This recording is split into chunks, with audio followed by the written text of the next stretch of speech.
You're listening to The Globalist, first broadcast on the 25th of August 2025 on Monocle Radio. We'll examine New Zealand's decision to suspend postal deliveries to the US. It's 18:31 in Wellington and 8:31 in Zurich. New Zealand Post suspended most shipping services to the United States with no clear timeline for resumption. Only basic letters and express documents remain available. The suspension follows new US tariff measures of 15% that will take effect from August the 29th. Prime Minister Luxon says New Zealand will not retaliate and expects the situation to be resolved soon. Australia Post has also suspended transit shipping to the US. Well, I'm joined now by Geoffrey Miller, geopolitical analyst with the Democracy Project in New Zealand. Geoffrey, many thanks for coming on the show. What's really behind New Zealand Post suddenly stopping most services to the US? Well, good morning to you, Georgina, in London. Good evening from New Zealand. Look, this really comes about as a result of a wider US policy. It's really the end of an exemption to small consignments, what's known as the de minimis exemption of around $800. And really this is aimed at all those e-commerce shipments coming out of China primarily. That's what Donald Trump's focus is, all these small packages from the likes of Temu, AliExpress, Shein and so forth. Now, that was ended back in May for that exemption for China was ended back in May.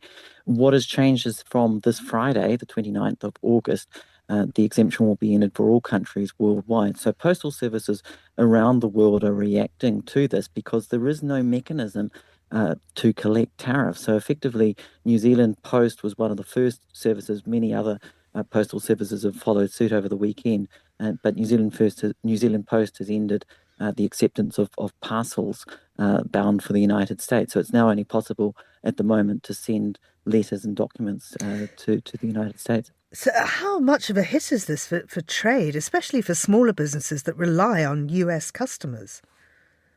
Indeed, it affects very much small businesses sending small volumes of packages to the United States, direct to consumer businesses, export businesses. There have been reports in the New Zealand media, for example, of a seller of hats, of specialty berets, and sending those to the United States. In particular, with 90% of that firm's customers are apparently based in the United States. And these are very small specialty businesses. They don't typically work through customs agents and brokers. When you look at the big end of town, if you like, in New Zealand's case, that's dairy and meat manufacturers. They have all the usual processes in place. They have import agents, they have customs brokers who handle the payment of the tariffs for them. And New Zealand is subject now to a 15% tariff when sending consignments into the United States. That's been the case since the 1st of August. So, the big guys are okay. They can handle it. I mean, it's still not great for them, the 15% tariff, but they do have a mechanism for passing that on to their customers. There is no mechanism for these direct-to-consumer consignments. It's all been brought in at quite short notice following an executive order that Trump signed back on the 30th of July. So do you think ordinary New Zealanders will feel this in any noticeable way?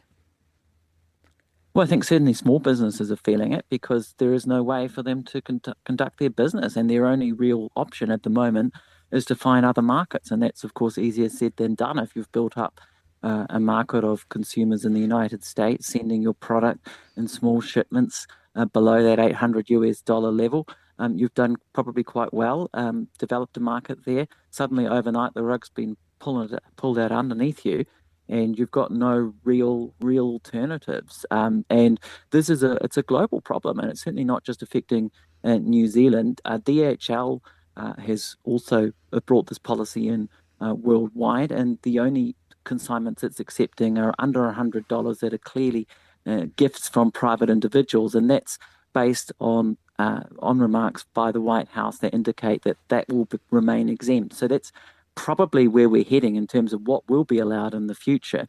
But maybe there will be some mechanism established to allow the collection of tariffs for these small consignments. But these processes typically take months to set up. If you're going to set up a website for the US Postal Service or the various country postal operators, goodness knows how it will work.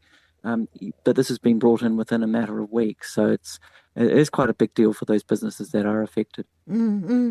And Luxembourg's government isn't retaliating against US tariffs. Do you think this is smart diplomacy for a small country? Yes, Christopher Luxon's centre-right government here in New Zealand has very much taken a softly approach to the United States when it comes to tariffs since Liberation Day back in April. It's been very much been working behind the scenes. The Foreign Minister, Winston Peters, the Trade Minister, Todd McClay, they've both been talking with the US counterparts. Todd McClay, the Trade Minister, was up in Washington just last week, making the case to the US Trade Representative. They haven't really made much headway on this. So I'm not sure the softly approach is working. And New Zealand has held back and pulled its punches in other areas to try and please the United States, I think, when it comes to, for example, the recognition of a Palestinian state. New Zealand has been very quiet overall on that. So the time might be right to consider a rethink, but for now, Christopher Luxon is, I think, continuing that approach and hoping that things will be worked out behind the scenes and that some solution will be found. And ultimately, this problem is a global one, and I think a solution of some sort will be found because at the moment, as things stand, it's impossible really to send a parcel to the United States. That seems quite a big shift for the global economy. Yeah, absolutely. I mean, as you say, New Zealand was the first, but Australia's also pulled US-bound transit mail. How is this affecting the wider region? Well, indeed, I think when it comes to the likes of New Zealand and Australia, these countries are further away geographically from the United States, and that may explain why they've reacted perhaps as some of the first countries. I think the United Kingdom's rule comes in from tomorrow on Tuesday, and that's just because there are more frequent air services, and it was more feasible to get these shipments into the United States before August 29, this deadline on Friday.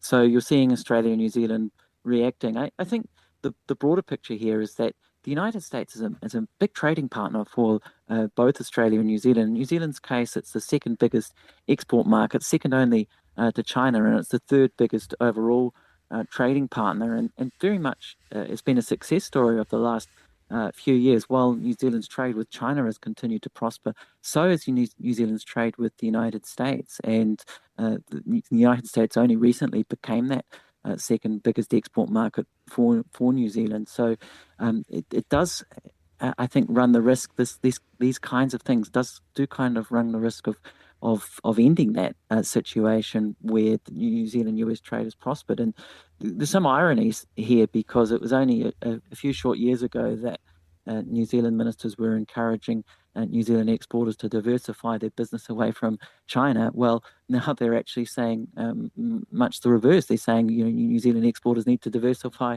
away from the United States and look for other markets. There are plenty of ironies there.